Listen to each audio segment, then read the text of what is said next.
Good morning. You're listening to Slices of Wenatchee. We're excited to bring you a closer look at one of our top stories and other important happenings every Tuesday, Thursday, and Saturday.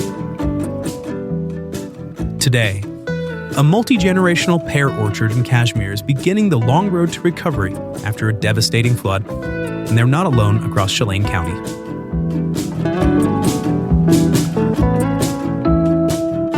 Before we continue, have you joined Neighbor yet?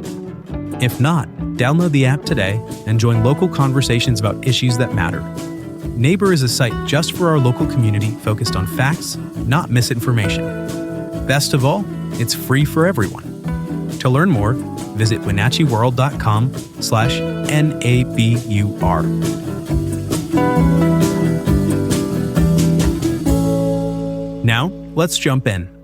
The Larry S. Peterson Orchard, a 43-acre family-run farm nestled along the Wenatchee River, bore the brunt of last week's weather that pummeled the region with relentless rain and high winds. Water levels surged more than 12 feet above normal, washing through the orchard, scattering debris, and grinding farm operations to a halt.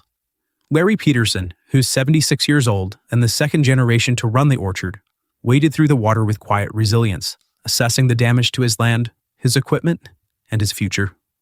He said, "This is the third time I've gone through a flood here," reflecting on past disasters. The first one swept away his house. The second brought higher water but less damage.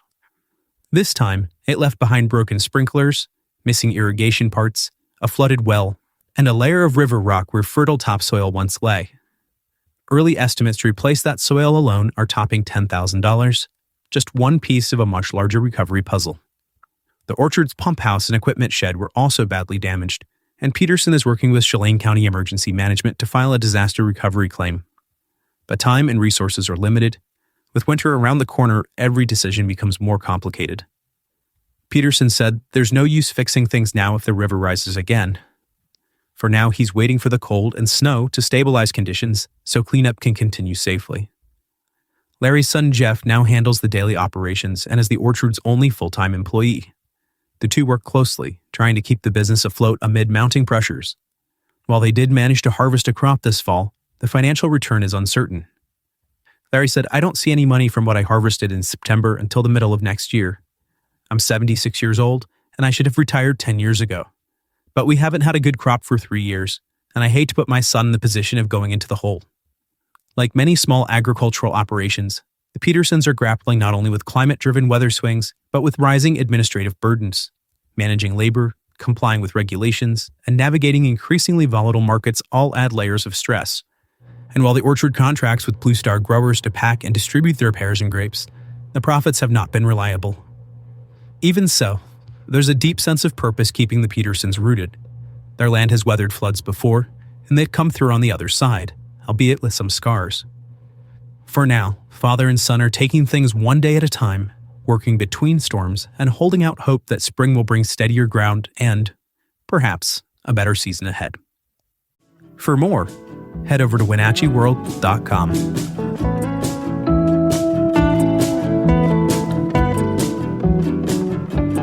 Are you passionate about the issues shaping North Central Washington? Then you won't want to miss the Wenatchee World Forum at Pybus. This monthly event brings together newsmakers and the community to dive into the topics that matter most. It's your chance to engage, ask questions, and be part of the conversation shaping our region's future. Have questions or need more info? Visit wenatcheeworld.com/forum.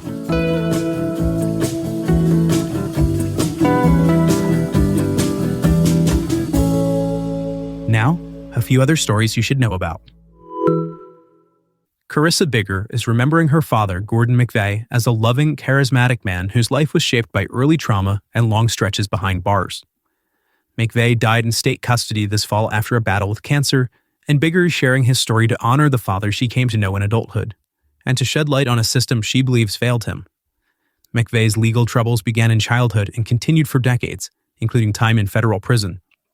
Before his death, he filed a lawsuit alleging abuse as a teen in Chelan County juvenile detention, an experience his daughter says changed the course of his life. Now, Bigger is left advocating for accountability and reflecting on the complexities of grief, loss, and justice. In Stehekin and Holden Village, Residents are digging out after landslides and floods cut off access and damaged homes, roads, and water systems. In Stehekin, some 100 residents have banded together to clear mud and trees, relying on generators and private wells while they await repairs. At Holden Village, a Lutheran retreat center up the mountain, 40 people were evacuated by helicopter after the only road in collapsed. A small crew is remaining behind to maintain infrastructure through the winter, while the rest of the community hopes to return by spring. Chelan County has finalized its 2026 budget with a nearly $2 million deficit, a notable improvement over earlier projections. The general fund budget totals just over $61 million, with the sheriff's office once again accounting for the largest share. A hiring freeze remains in place, and the community development department is seeing a significant budget cut. Commissioners say the unreserved fund balance will cover the shortfall this year, and they're hopeful that growing revenues could outpace expenses in the years to come. The Wenatchee Figure Skating Club's annual holiday ice show takes the ice today with performances at 2 p.m. and 5 p.m. at the Town Toyota Center. This year's theme, Snow Globe Spectacular, will showcase 70 skaters of all ages. The show is directed by Tika Sellers, a local skating veteran whose family roots run deep in the Wenatchee skating scene. Tickets are available online or at the door. Have fun!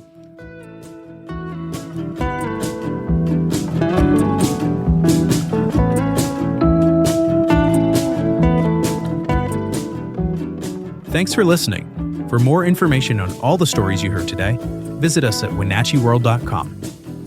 The Wenatchee World has been engaging, informing, and inspiring North Central Washington communities since 1905. We encourage you to subscribe today to keep your heart and mind connected to what matters most in North Central Washington. Thanks for starting your morning with us, and don't forget to subscribe to Slices of Wenatchee wherever you listen to podcasts.